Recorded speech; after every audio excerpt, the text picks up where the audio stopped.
오늘의 말씀은 사무엘하 6장 1에서 8절, 구약 페이지로는 471페이지입니다. 모두 찾으셨으면 다 함께 합독하겠습니다. 읽겠습니다. 다윗이 이스라엘에서 뽑은 무리 3만 명을 다시 모으고 다윗이 일어나 자기와 함께 있는 모든 사람과 더불어 바알레 유다로 가서 거기서 하나님의 궤를 메어 오려 하니 그 궤는 그룹들 사이에 자정하신 만군의 여호와의 이름으로 불리는 것이라. 그들이 하나님의 궤를 세수레에 싣고 산에 있는 아비나답의 집에서 나오는데 아비나답의 아들 우사와 아요가 그 세수레를 모으니라. 그들이 산에 있는 아비나답의 집에서 하나님의 궤를 싣고 나올 때에 아요는 궤 앞에서 가고 다윗과 이스라엘 온 족속은 잠나무로 만든 여러 가지 악기와 수금과 비파와 소고와 앙금과 재금으로 여호와 앞에서 연주하더라. 그들이 나곤의 타작마당에 이르러서는 소들이 우사가 손을 들어 하나님의 궤를 들었더니 여호와 하나님이 우사가 잘못함으로 말미암아 진노하사 그를 그곳에서 치시니 그가 거기 하나님의 궤 곁에서 죽으니라. 여호와께서 우사를 치심으로 다윗이 분하여 그곳을 베레스 우사라 부르니 그 이름이 오늘까지 이르니라. 아멘.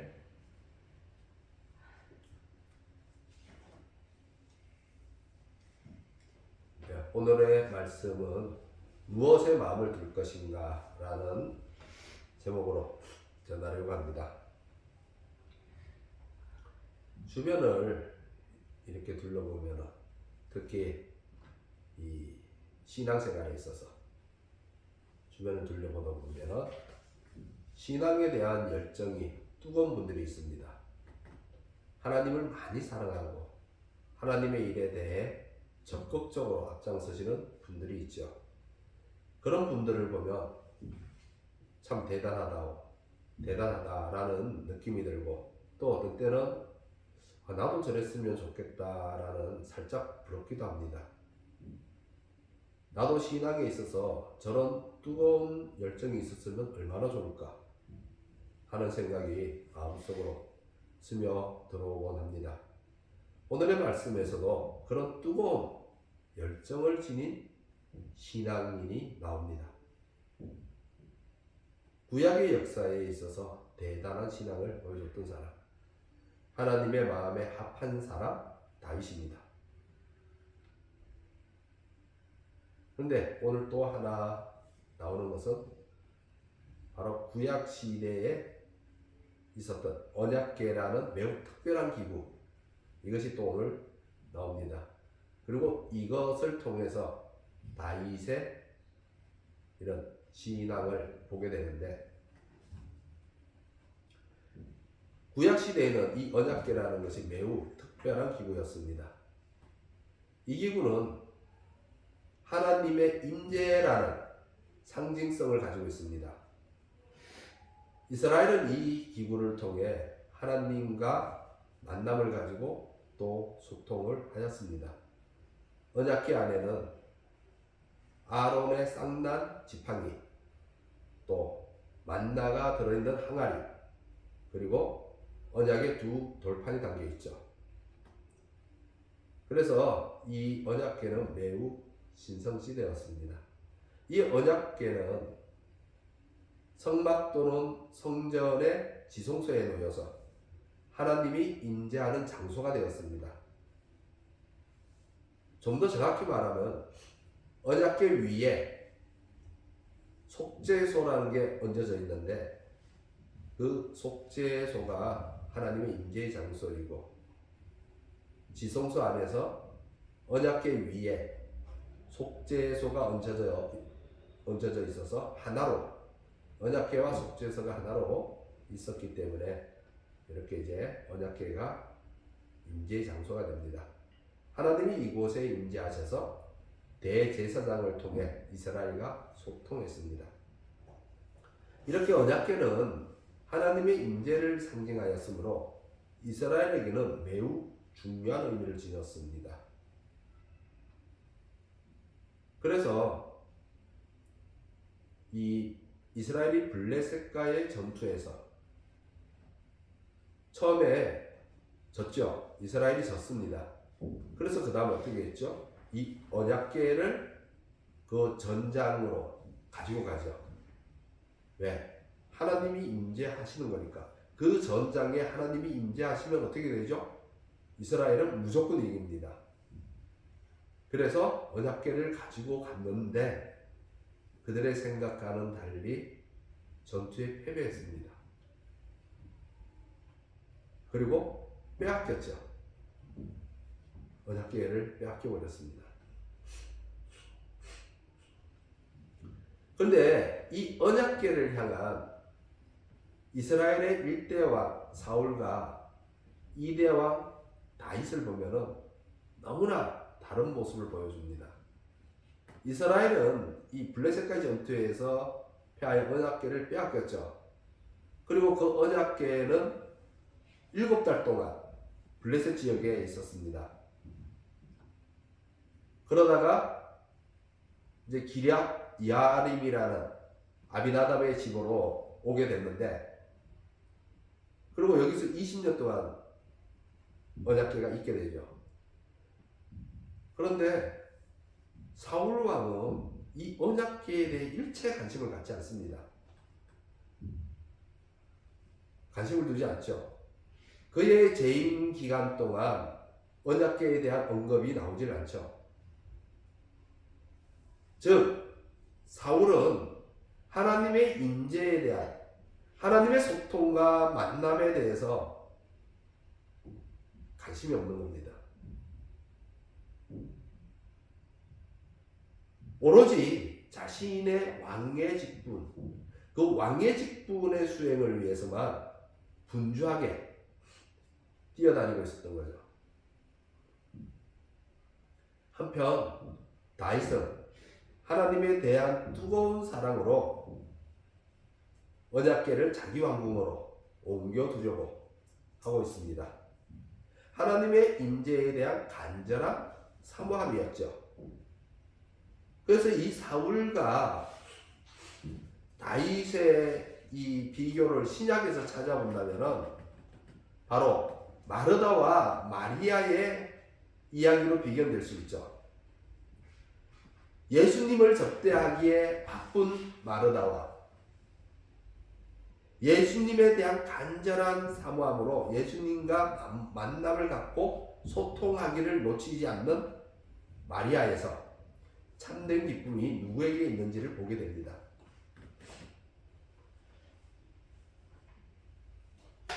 또한 이것은 단순히 사울과 다윗에 대한 비교뿐만이 아니라 다윗 자신에 대한 비교이기도 합니다. 이 마르다와 마리아의 비교는 곧 이제 우리가 이 말씀을 살펴볼 이 얘기와 동일한 거죠. 그래서 사울과 다윗의 얘기뿐만 아니라 다윗 자신에 대한 이 마르다와 마리아가 보인 모습이 동일하게 이 다윗에게도 나타나고 있습니다. 따라서 우리는 주님과의 만남에 집중하여 이 참된 기쁨을 누리는 여러분이 될 수 있어야 합니다. 다윗은 자기 왕궁으로 언약궤를 옮기기 위해 많은 준비를 했습니다. 정말 많은 준비를 했습니다. 그는 언약궤를 옮기는 것에 있어서 기쁜 마음으로 이 모든 것을 행했습니다. 그래서 매우 성대하게 정말 크게 준비했죠. 아비나답의 집에서 예루살렘까지 화려한 퍼레이드를 준비했습니다. 이 행진하며 나팔 불고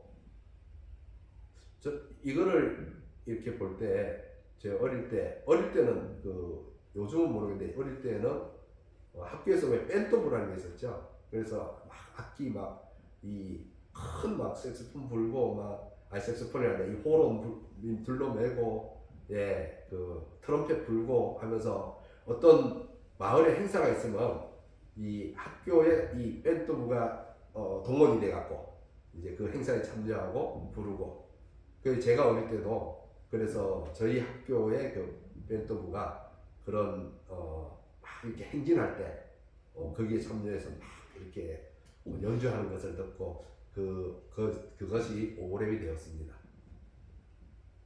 이렇게 멋진 퍼레이드를 준비했는데 언약궤가 지나가고 그 언약궤 앞뒤로 사람들이 행진하며 악기를 연주해 나갑니다. 근데 이러한 모습이 우리의 일상생활에 있었던 것뿐만 아니라 이 성경에도 나오죠. 성경에도 지금 이 퍼레이드가 성경에도 나옵니다. 어디에 나오죠? 어디에서 나올까요? 어디에서 나오나 하면은 이제 이스라엘이 저 모압 평지에서 가나안 땅으로 건너가서 여리고성을 칠 때, 여리고성을 칠 때 여호수아를 따라서 여리고성을 칠 때 이게 나옵니다. 그래서 여호수아의 명령을 따라서 여리고성을 돌죠. 그래서 이렇게 보면은 제사장들이 이제 여호와의 궤를 메고라고 하죠. 12절에 보면 12절 하반절에 보면 제사장들이 여호와의 궤를 메고 이렇게 여호수아서입니다. 여호수아서 메고라고 합니다. 그리고 13절에 보면은 제사장 7은 어떻게 해요? 양각 나팔 7을 잡고 여호와의 궤 앞에서 계속 행진하며 나팔을 불고 무장한 자들은 그 앞에 행진하며 후군은 여호와의 궤의 뒤를 따르고 제사장들은 나팔을 불며 행진하니라. 이래서 이 언약궤를 중간으로 해서 앞뒤로 이 병사들이 포진하고 나팔을 불며 행진합니다. 이렇게 그래서 이러한 모습들이 나타나죠. 근데 이 다윗의 이러한 모습들이 보면은 지금 오늘 이 모습들을 보면은 다윗이 이러한 것들을 좀 모방하는 성향이 나타납니다. 이 여호수아의 이 사건을 딱 모방했다라고 성경 말씀에는 없으니까 이 여호수아의 이런 것을 모방했다라고는 할 수는 없지만 여하튼 이러한 다윗이 화려한 퍼레이드를 준비했다는 겁니다. 화려한 퍼레이드를 준비했습니다. 멋지죠. 하나님 앞에서 또 사람들 앞에서 언약궤를 옮기는 일을 축제로 만들고자 했습니다. 여기서 다윗은 누구보다도 하나님을 사랑했기 때문에 그가 준비하는 이 모든 축제를 그냥 단순히 사람들에게 보이기 위해 자기를 드러내 보이기 위해 또는 가시하고 싶은 욕망 때문에 했다라고 말하기에는 좀 할 수 없는 거죠. 왜냐하면 다윗은 정말로 하나님을 사랑했습니다. 그러므로 이것을 가시욕이라고 말하기에는 조금 좀 너무 나가는 것 같고 여하튼 다윗은 이 하나님을 사랑해서 이 모든 것을 준비했죠. 그래서 그가 준비한 이 모든 축제의 준비는 분명 제가 딱 표준은 아니지만 제가 보기에는 분명 진정일 거라고 생각합니다.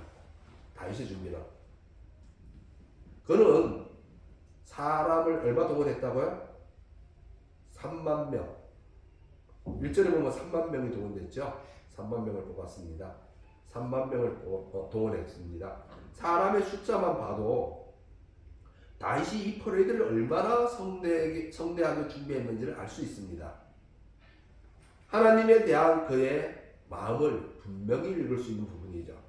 물론 숫자가 그 사람의 진심을 대변하는 것은 아니지만 우리가 뭔가를 물질적으로 크게 섬겼다고 그 사람이 하나님을 사랑하는 것보다 적게 섬긴 사람은 하나님을 사랑하지 않는 건가요? 아니면 덜 사랑하는 건가요? 그렇지 않죠. 이 규모가 중요한 것은 아니지만 문제는 다윗이 가진 그 할 수 있는 그 권위 안에서 정말 많이 준비했죠. 3만 명. 몇 가지 다윗의 일생 동안 몇 가지 잘못을 빼면은 다윗은 분명 하나님에게 진심이었던 것은 분명한 것 같습니다.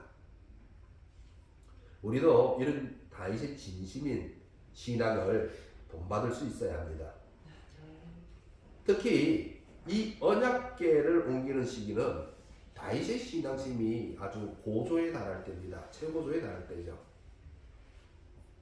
그래서 그는 분명히 언약궤를 옮기는 퍼레이드 또한 진심으로 준비했습니다. 다윗은 언약궤를 실을 새 수레까지 준비했습니다. 자, 다윗은 이렇게 언약궤를 옮기기 위해서 수레까지 준비를 했는데 그것도 쓰던 것 중에서 가장 좋은 것을 골라서 온 것이 아니라 새로 만들었습니다. 한 번도 사용한 적이 없는 깨끗한 수레로 언약궤를 실어 나르겠다는 다윗의 기대였습니다. 그리고 많은 악기들을 준비했죠. 잣나무로 만든 악기, 수금, 비파, 소고, 그리고 앙금, 재금 등을 준비했습니다. 언약궤 앞에서 가며 또 뒤를 따라가며 악기를 연주하는 것이었습니다. 그렇게 준비를 하고 아비나답의 집으로 가서 언약궤를 새 수레에 실었습니다. 그리고 아비나답의 아들 우사와 아요가 수레를 몰고 출발을 합니다. 그런데 이러한 다윗의 기대와는 다르게 다윗의 마음의 기쁨은 오래가지 못했습니다. 수레가 나곤의 타작마당에 이르렀을 때 갑자기 소들이 날뛰기 시작합니다. 소가 왜 나곤의 타작마당에서 날뛰었는지는 정확히 알 수가 없지만 이에 대한 말씀이 없죠. 그런데 이 말씀을 읽다가 이 나곤이라는 이 이름이 조금 마음에 와닿더라고요. 나곤 하면은 다곤하고 비슷하게 들리지 않습니까? 나곤, 다곤. 다곤은 무엇이죠? 다곤은 블레셋 사람들의 우상입니다. 지금 이 언약궤가 어디를 갔다 왔죠? 블레셋 사람들에게 갔다가 돌아왔지 않습니까? 블레셋 사람들에게 가서 돌아왔습니다. 그리고 에베네셀에서 뺏겨갖고 이 블레셋 땅으로 갔을 때 어디에 이 언약궤가 놓였죠? 어디에 놓였습니까? 바로 다곤 신전에 놓였습니다. 그래서 다곤 신 옆에 언약궤가 놓였는데 블레셋 사람들이 생각하기에는 그래도 뺏어오기는 했지만 이스라엘의 하나님 신이지 않습니까? 그러니까 다곤 신 옆에다가 놓았죠. 그리고 역시 동일하게 하나님으로부터 뭔가 복을 구할 생각이었는지 어쨌는지는 몰라도 다곤 신 옆에 놓았습니다. 그런데 하룻밤을 자고 나면 다곤 신이 엎어져 있는 겁니다. 그럼 바로 세워놓으면 또 엎어져 있는 거고. 그래서 도저히 안 돼서 이제 언약궤를 옮기기 시작하죠. 그래서 이 나곤의 타작마당이라는 이 이름, 나곤이 저는 이거를 읽을 때 다곤이 연상이 됩니다. 나곤, 다곤. 근데 이제 히브리어로는 이 다곤은 말 그대로 다곤입니다. 근데 나곤은 나콘이 됩니다. 나콘 이렇게 읽거든요. 나콘. 예, 히브리어는. 그러나 어떤 어감은 비슷한 것 같습니다. 다곤, 블레셋 사람들의 우상 다곤과 그리고 이 나곤의 타작마당을 지날 때 이 나곤이 비슷한 느낌이 들죠. 그래서 뭐 이거는 저만의 어떤 뉘앙스이긴 하지만 그래도 혹시 또 우리 성경을 이해하는 데 조금 도움이 될까 해서 말씀을 드려봅니다. 그래서 이 낙원의 타작 마당을 지날 때 소들이 날뛰죠. 날뛰면서 이 우사가 이제 손을 들어 하나님의 궤를 붙듭니다. 왜요? 하나님의 궤가 땅바닥에 떨어지게 생겼으니까 붙들겠죠. 그래서 이 붙듭니다. 그런데 우사가 죽죠.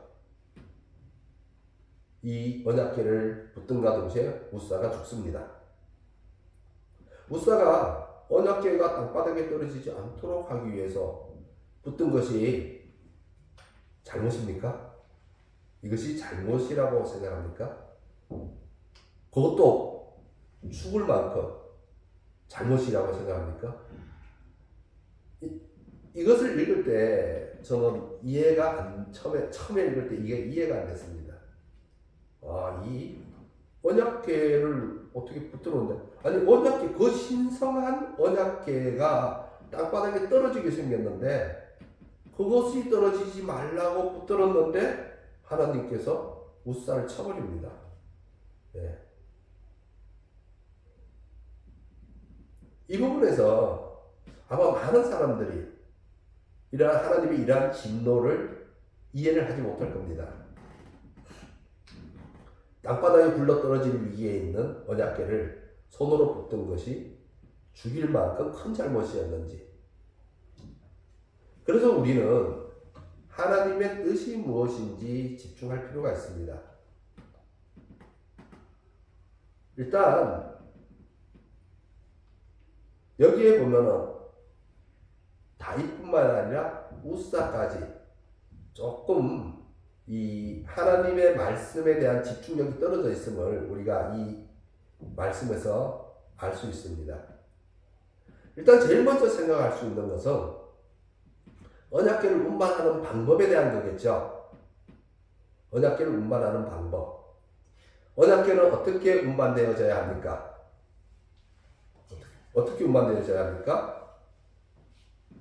레위인들이 어깨에 매야 하죠. 제사장들이 이 성물들을 이렇게 간추려서 어깨에 맬 수 있게 이렇게 해주면은 레위인들은 그것을 어깨에 메고 가야 됩니다. 이 민수기 4장의 고핫 자손의 임무에 나오는데요. 이 레위인 중에서도 고핫 자손이 맡은 임무입니다. 고핫 자손이 맡은 임무이고, 그래서 고핫 자손은 성물에 손을 대면 안 됩니다. 대신 레위인이라 할지라도 성물에 손을 절대 대면 안 되죠. 오직 제사장들만 손을 댈 수 있습니다. 제사장들만 손을 대고 그들이 이렇게 보자기나 이런 거로 싸면은 레위인들이 어깨에 메고 운반합니다. 즉 언약궤도 어깨에 메고 레위인들이 어깨에 메고 나아가야 합니다. 그런데 다윗은 어떻게 했죠? 다윗은 이 언약궤를 어떻게 나르려고 했죠? 수레를 끌고 와서, 수레를 만들어서 끌고 와서 수레를 운반하려고 합니다. 이 수레로 언약궤를 운반하는 것, 이거 성경 어디에서 나오죠? 나옵니까? 언약궤를 운반하는 것, 수레로 운반하는 것 나오지요? 어디로 나옵니까? 예, 소수레로, 소가 끄는 수레로, 거기 싣고 운반하죠. 이게 어디서 나오죠? 어디서 나오냐면은 블레셋 사람들이 이 언약궤로 인해서 계속 재앙을 받으니까 결국은 자신들이 가지고 있다 안 되니까 이스라엘 땅으로 넘깁니다. 그래서 베세메스로 갈 때 이 소가 좌로나 우로나 치우치지 않고 가면은 이것은 바로 이 언약궤로 인한 재앙이라고 말하죠. 이게 이제 사무엘상 5장에 나옵니다. 사무엘상 5장, 6장, 거기는 5장, 6장에 나옵니다. 사무엘상 6장에 나오는 얘기로. 그래서 근데 이때는 어떻게 하죠? 이때는 이 소를 끄는 사람이 없습니다. 오직 소만 보내요, 소만. 그러면 그 소는 누가 인도하죠? 하나님이 하나님. 하나님이 그 소의 고삐를 붙잡고 인도하겠죠. 그래서 이 소는 조금 그 시험이 따라붙는데 송아지가 있습니다. 송아지가 음매하고 오겠죠. 그러나 그 송아지를 두고 떼어놓고 이 수레를 끌게 하는데 이때 이제 이 자로나 우로나 치우치면 그것은 하나님으로 인한 것이 아니고 그러나 치우치지 않고 계속 가면 하나님으로 인한 것인데 소에게는 안타깝지만 소는 치우치지 않고 계속 갑니다. 그러나 음매하고 자기 새끼 때문에 울면서 가죠. 이렇게 수레는 블레셋 사람들이 이렇게 사용해서 언약궤를 날랐습니다.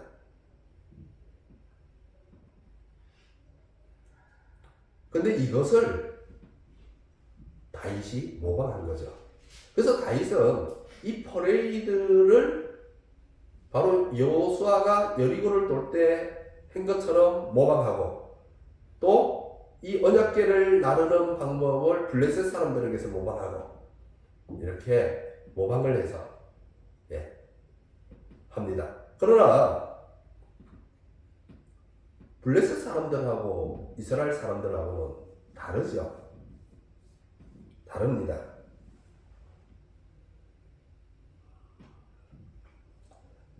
그럼에도 불구하고 아마 이 블레셋 사람들이 수레를 끌고 그 이스라엘로 언약궤를 보낸 것이 다윗에게는 괜찮다라는 사인을 준 것이 아닐까 생각합니다. 그래서 이 다윗은 이 수레로 이걸 끌어내는데 사실 왜냐하면 다윗을 가만히 보면 다윗에 대한 말씀들을 보면은 특히 시편을 읽어보면 다윗의 그 말씀에 대한 다윗의 생각이 어떤지를 알 수 있습니다. 다윗은 말씀을 송이꿀보다 더 달게 여기는 사람이죠. 우리 성경 어떤 분들은 보면 진짜 막 말씀이 재밌다 막 있는데 막 단번을 읽어져 내려간다 막 이러신 분들 있죠. 정말 송이꿀보다 더 달게 여기는 이 다윗입니다. 그래서 시편에도 나오죠. 송이꿀보다 더 달다고. 그리고 자기는 말씀으로 교훈을 받는다. 말씀으로 교훈받기를 무척 좋아했던 다윗입니다. 그러므로 그가 언약궤 운반에 대한 이 계명에 대해 몰랐다고 딱 단정하기도 어렵습니다. 물론 알고 있었다라고 말하기도 어려운 것은 사실이죠. 그러나 수레에 동원된 것에 비추어 볼 때 왕이 된 다윗이 이때부터 영성이 둔해지고 있음을 느끼게 만듭니다. 다윗의 영성이 떨어지기 시작한 거죠. 말씀이 뭐라고 얘기하는 것에 내 마음을 거기에 두지 아니하고 자신의 안목을 따라 편리함으로 나아가는 거죠. 언약궤를 어깨에 메고 가는 것이 편리하겠습니까? 수레에 메고 가는 것이 편리하겠습니까? 수레에 메고 가는 것이 편리합니다. 블레셋 사람들이 언약궤를 수레에 실어 보내는 거 보니까 엄청 편리하더라 이겁니다.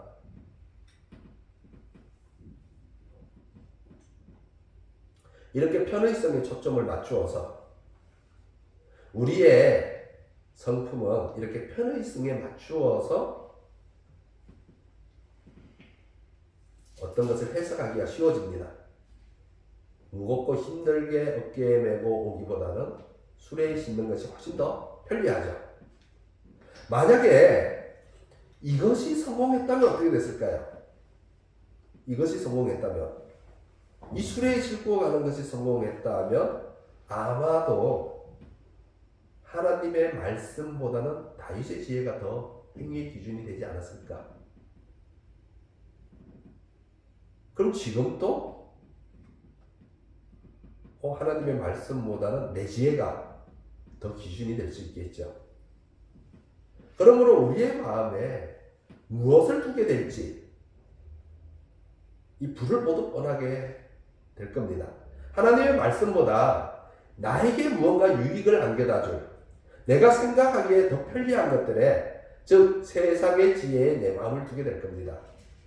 우리의 마음은 유혹받기가 매우 쉽습니다. 유혹에 민감합니다. 그래서 오늘 하나님의 말씀에 눈물을 흘리고 오늘 하나님의 말씀을 그렇게 굳게 붙들다가도 내일 유혹을 받게 됩니다. 내일 그렇게 말씀을 굳건히 붙들다가도 모레 되면 유혹을 받게 됩니다.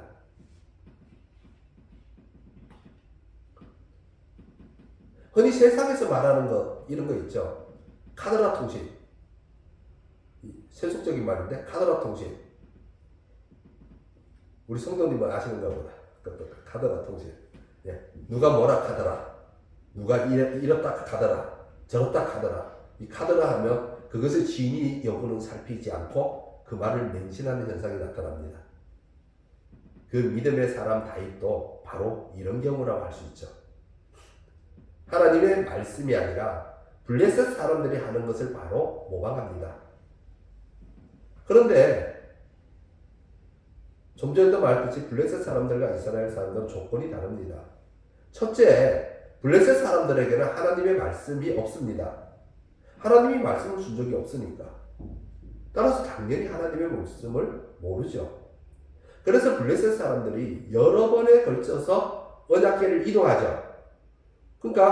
그런데 말씀에 따른 재앙은 내리지 않습니다.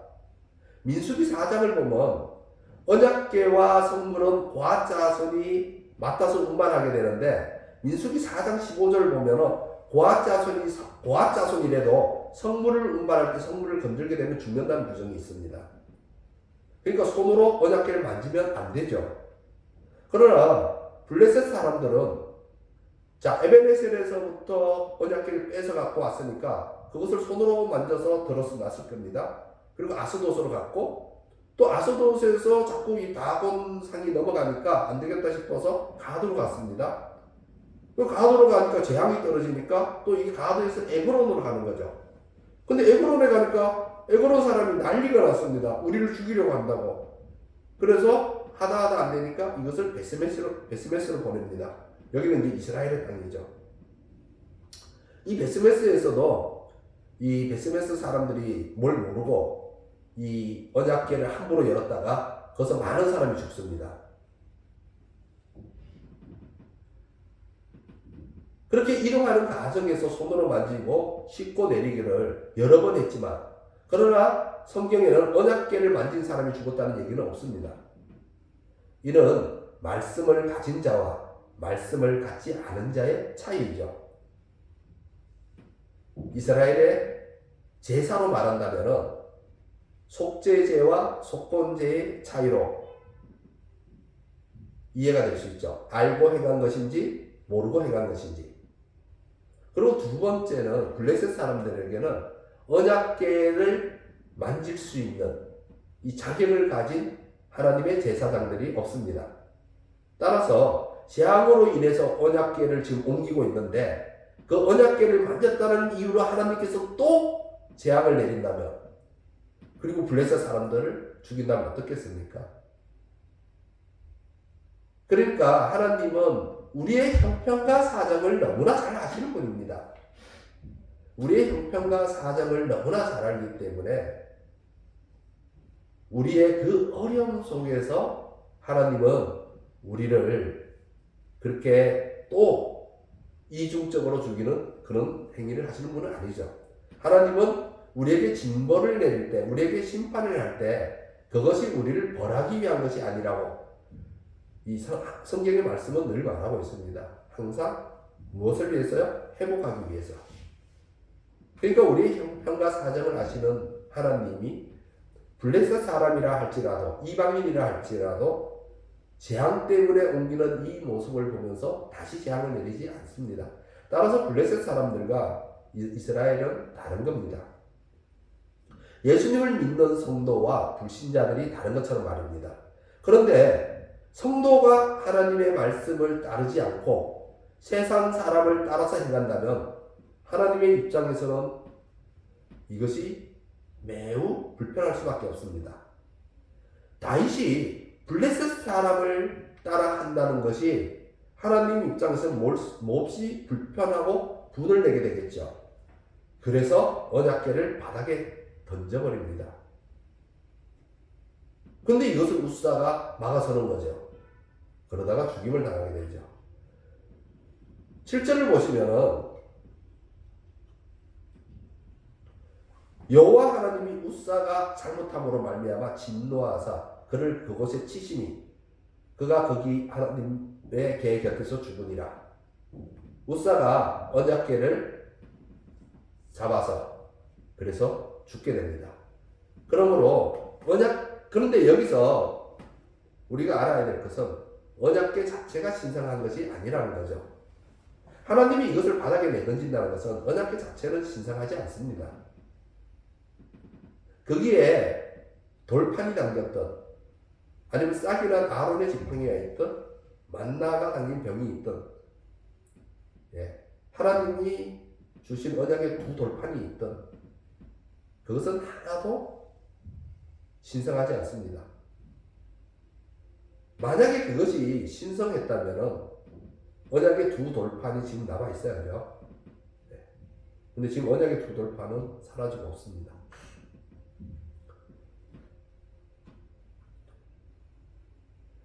그래서 언약궤 자체가 신성해서 바닥에 떨어지면 안 되는 것이 아닌데 우리의 마음은 항상 이런 것에 집착하죠. 이것이 신성한 것이야. 우리 이런 분들이 있죠. 성경의 책이 다 떨어졌는데 이 성경 책 자체를 신성시 여겨서 다 떨어진 성경책을 못 버리는 겁니다. 이것을 무슨 갑옷처럼 붙들고 있죠. 하나님의 말씀이 그냥 이 하나님의 그 뜻이 중요한 것인데 우리는 이 글자로 새겨진 이 책을 중시하는 경향이 있습니다. 이와 같이 이는 아담과 하와에게 주어졌던 선악과와 동일한 거죠. 선악과 자체가 신성한 과일이라기보다는 그것에 하나님의 말씀이 있었기 때문에 지킬 의무가 있었던 거죠. 마찬가지로 성전도 똑같습니다. 성전 자체가 신성시 될 수는 없는 거죠. 그래서 주님은 솔로몬의 성전을 파괴해버리죠. 예루살렘이 망할 때 솔로몬의 성전을 다 파괴해버리지 않습니까? 그래서 성전 자체가 신성시 되어서는 안 되는 거죠. 그리고 신약의 시대에서는 어떻게 하죠? 예수님의 제자들이 성전을 자랑할 때 주님은 도리어 뭐라고 하죠? 돌 위에 돌 하나도 남기지 않을 것이라고, 이 성전이 다 파괴될 거라고 하죠. 그렇듯이 성전이 중요하지 않습니다. 그런데 우리는 자꾸 그런 것에 집착을 하죠. 하나님은 결국 이 두 성전 모두 다 파괴해버립니다. 하나님에게 중요한 것은 하나님이 주었다고 해서 하나님이 주신 거니까 그 물건이 신성시 되어야 하는 것이 아니라는 거죠. 이거는 하늘에서 직접 내려온 거야. 그러니까 이건 굉장히 신성한 거야. 혹시 하늘에서 무슨 물건이 내려오면 엄청 그것이 신성한 것이 될까요? 옛날 그거를 생각하니까 옛날 그 부시맨이라는 영화가 있었습니다. 하늘에서 콜라병이 떨어진 것을 갖고 굉장히 신성시 여겼던 그 부시맨 종족, 아주 작은 종족이 있었는데 그 하늘에서 떨어진 물건이라 할지라도 그 물건은 그 자체가 신성시 되는 것이 아니라 거기에 담긴 하나님의 말씀이 중요합니다. 하나님의 말씀이 지켜져야 하죠. 그런데 우리는 자꾸 이런 것을 신성시하려는 우리의 성품을 드러냅니다. 물건뿐만 아닙니다. 물건뿐만 아니죠. 또 뭐가 있죠? 은사와 능력도 동일합니다. 특히 교회 내에서 사람을 치유하는 신유의 은사는 매우 성도들에게 특별한 관심을 받게 됩니다. 그러다 보면은 신유의 은사를 행하는 사람들은 약간 신성시 되는 경향이 있죠.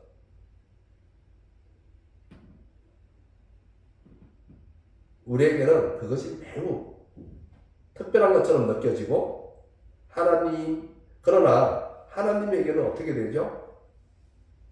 그것에 대한 이해가 잘못되면은, 즉 상황에 따라서 바닥에 내 동생이 처질 수도 있는 은사라는 거죠. 항상 그 안에 담긴 하나님의 뜻을 이해해야 하는 것이지 그 자체가 중요한 것이 아닙니다. 따라서 이 웃사가 행한 행동은 바로 이러한 우상적인 생각이 있는 거죠. 따라서 성도들이 무엇에 마음을 두어야 할지 이에 대한 영적 분별력이 필요합니다. 편리함도 아니고 대단함도 아닙니다. 이렇게 수레로 언약궤를 나르려던 다윗의 발상은 숲으로 돌아갔을 뿐만 아니라 인명피해까지 발생했습니다. 그런데 여기서 더 재밌는 것은 다윗의 반응입니다. 8절을 보시면 우리 8절을 다 같이 읽어볼까요? 8절. 네, 8절을 읽어보겠습니다. 읽겠습니다. 여호와께서 웃사를 치심으로 다윗이 분하여 그곳을 베레스 웃사라 부르니 그 이름이 오늘까지 이르니라. 여기 다윗이 뭐라고 하죠? 분하여 라고 합니다. 설마 여호와 하나님께 분을 내지는 않았겠죠. 하나님께 분을 내지는 않았을 겁니다. 그럼 누구에게 분을 냈을까요? 그거는 자신의 뜻대로 되지 않은 것에 대해서 분을 냈겠죠. 이런 일이 일어나니까 분해한 겁니다. 자기가 얼마나 성대하게 이 일을 준비했는데, 내가 이 일을 얼마나 정말 하나님 앞에서 멋지게 준비를 했는데, 근데 안 되니까 분해하는 거죠. 이 일에 대한 하나님의 진노가 무엇인지 살피기보다는 분해하는 거죠. 이는 자신의 계획이 성공하지 못함으로 인해서. 다윗은 지금 어디에 마음을 두고 있는 거죠? 하나님의 뜻에 지금 마음을 두고 있지 않죠. 언약궤를 왕궁으로 옮기는 일에만 마음을 두고 있습니다. 이와 같이 우리도 동의를 할 수 있는데요. 자, 우리도 하나님의 일을 하는 때가 있습니다. 하나님의 일을 하죠. 그렇기 때문에 하나님의 일을 하는 것이 하나님의 뜻과 합하다고 생각할 수가 있는 거죠. 그러나 다윗의 경우와 같이 아닐 수 있다는 겁니다.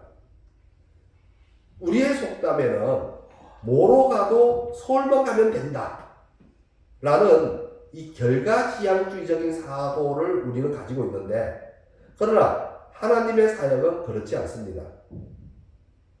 만약 하나님이 결과지향주의적으로 일을 하신다면 굳이 이런 복잡한 과정을 거쳐서 벌써 4,000년, 5,000년이라는 시간을 어느도록 지금 이루고 계시지는 않을 겁니다. 아니, 하나님이 무슨 나무늘보처럼 느리신 분도 아닐 거고, 이렇게 오랜 시간 이 구원의 길을 가고자 하는 것이 아닐 겁니다.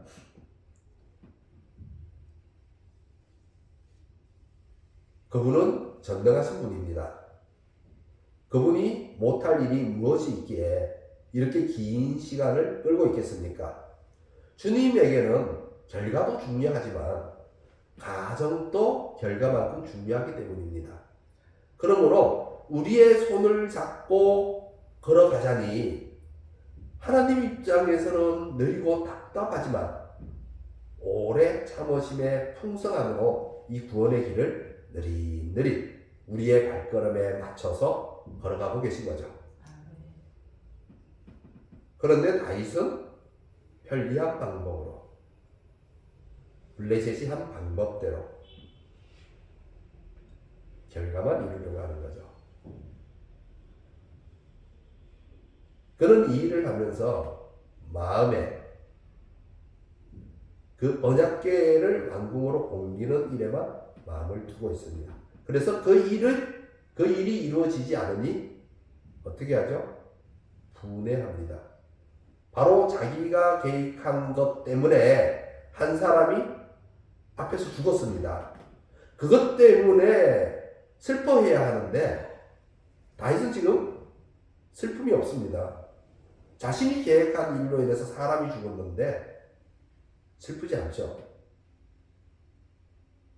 이 모습은 우리 현대사회의 뉴스에 많이 나오는 모습 아닙니까?